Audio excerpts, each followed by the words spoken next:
So the OD-64 shots are continuing to push up the hill. Soldiers from us, however, well dug in. See, this is the thing, okay? I knew that Motorstrucky wouldn't be able to beat the Soldiers from us 1-to-1 because the Soldiers had the ambush advantage. So I tried to bring them to Tunguskas to use their auto cannons to stun them. Unfortunately, so I didn't see it worked well. The Soldiers from us are stunning, but then they responded with deadly bazooka fire. Tunguskas were too expensive to risk, but they did their job. Soldiers from us got knocked out of the game. Up here at Foxtrot, still some fighting going on. CV's down. I wouldn't have secured Foxtrot because you're being attacked from Gulf, Alpha, Charlie. Too many directions to defend a command vehicle from, in my opinion. Anyway, so Motorstruck here now in the woods. Quick volley of fire nearly took out a Gazelle recon helicopter and forced them to move their command vehicle away from Charlie, meaning they lose the points for a few seconds. I know the Gazelles and the Cobras are coming back with a vengeance. However, the Tunguskas are now in a stationary position. The Bucks are out of missiles, but hopefully the Tunguskas withering fire will be able to end this for once and for all. I move them forward to increase the range at which they can fire. So they start to fire. Let's count the casualties. 1 Gazelle down.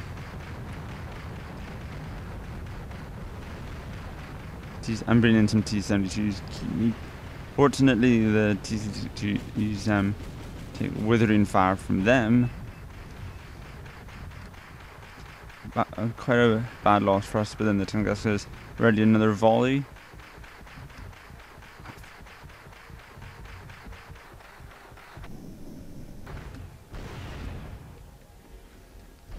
Ready another volley. And look at that, a quick 1-2 on the helicopters. Both helicopters crashed almost simultaneously. That was a beautiful shot for the Tunguskas. Although they're low on missiles, the NATO's helicopter force has been crippled. Elsewhere, Motorstruck have taken... These guys are fine, but these guys back in their transports, they've lost their transport. Up here, the T-80s have crested the hill, but they've got all these Pattons and Valorous battle tanks. There's a lot of fire coming upon them. One's nearly dead, the others are retreating. Up here they've got quite a sizable force here. I'm flagging a defense because you see they've got Sheridan with their AGKMs, recon, helicopters, lots of VABs. I'm not sure what that was my Mi-9 that picked right.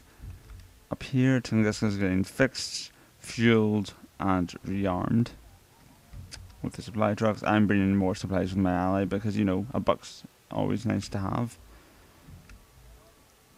And there's she being thrown in. I think they positioned a lot of troops up here in Hotel at the start of the game, so all these Shis that they had left over, they're just throwing at us. Motorstruck do a quick ambush on the Fusiliers. However, there's a lot of infantry coming their way. Should be able to hold it off though. Never underestimate the power of an infantry dug into the woods. Just because usually you have to get within their bazooka range before they can see you. So, I bring in my Havoc helicopter. This is a good choice because they have no anti-aircraft defense, but that's not, in terms of micromanagement. Always look for what the enemy doesn't have. They didn't have any AA there, so the Havoc was the perfect choice. If I tried to bring in my T-72s, they'd have been picked off with ATKM and likewise with infantry. Also, here these Tunguskas are way too close to the fort. They're going to die for certain. They evade the Delta Force's fire. Not really sure why the Delta Force are throwing grenades when they've got bazookas, but anyway, T-62s, T-55 MB1s. These are pretty good tanks with a good ATKM. They really shouldn't be used in this way. So yeah, the Tunguskas are now running away. They're going to be herded straight into these Sacrosens. Patton tanks are now engaging. This is perfect for NATO. The Delta Force can use their bazookas, and the Pattons can engage in close quarters combat with these T-55 AMBs. In a wide open field, they would monster the Pattons with their lovely Bastion AGKMs, but sadly that's not the case here. Elsewhere here, NATO's got a good defensive line here. They've got some supplies for the Sheridans that are now dead. They've got the VABs which are in the field, don't know why, and some dug in vetted ATGM. That's going to be nasty to deal with, as well as more Cobras. Back here, see, it's the range here, the altitude. You can see the hilltop. You know, it's just, oh, an artillery shot knocks out 2 Tunguses and makes them rout, driving them straight into the Delta Force, which should do a nasty bit of damage here. Now the Patons are probably going to finish off these T-55s without bother. Yep, there we go. And the Delta Force finish off the Tunguska. But poor attempt at a flanking force. Way too much stuff was driven into a pretty bad area. This is sort of killing area here because of the altitude. Because you see, if you know their tanks were here, they couldn't see the Patons until they crested the hill, at which time it's way too close range. Motor strongly being driven into the fields. Elsewhere, offensive T-62s and a T-80.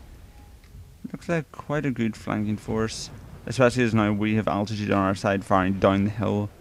Of course, realistically, this would be we're packed at a disadvantage, but not so here. I'm bringing an attacking force here, so I didn't really have that much stuff. I mean, okay, they've got Legion FAMAS, but they've got 4 of them. I've only got 2 motor struggle units, but however, the Havocs, their support made the difference. No, it's later in the day. So yeah, the AGM Dragons finish off the BMPs. You know, they're too far away for us to see them, and I was a bit afraid that was AA fire, but it wasn't. But yes, the Havoc has made all the difference in this fight.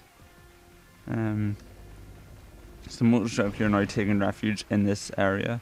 At this point, I wasn't really concerned about pushing this zone. I was more just trying to make sure that they couldn't attack through here while we concentrated on Charlie. So let's see, over here, I'm bringing in my T-72s. They're a good choice because you see the 80 Dragoons, because I'm pretty sure that this sort of vegetation here shields them a bit. I mean, T-72s, their advantage is obviously their armor. You know, for their price of 45, they got pretty good armor. So, elsewhere here, artillery's being brought in to knock out the AA defences, whereas the T-72s come in and engage in the Patons. I'd say the T-72s are at the advantage here because they are at, you know, numerical advantage, and the fact that they have quite decent armor. Let's have a look at the stats. 6 front, 4 side, 3 front, 2 side. Yeah, the T-72s have every advantage here. And once again, their CV is forced to flee, leaving Charlie unoccupied. Elsewhere, on my Havoc and my helicopter, I tried to bring them into this guy's supply helicopter, but he decided he didn't want to help me resupply, so now the motor truck are, I guess, here on their own. T-72s are now fighting off the Patons. I'm worried because, you know, there's probably infantry in the woods, and I don't want to really get too close to that kind of stuff. Poozy here, engaging with the Dragoons. Now, they've got a numerical advantage, but my special forces are a much better infantry and infantry unit. However, they do have the terrain to their advantage, and a key artillery shot from, I think that was my own ally, finished me off there. Pretty sure. More command units are being brought into Foxtrot. At this point, although it's a lot more secured, all this force to prevent an attack from Charlie, and well, they only have some 685s and Houston on this side, but you know, it's a 5-point zone. There's a huge amount of reward in that.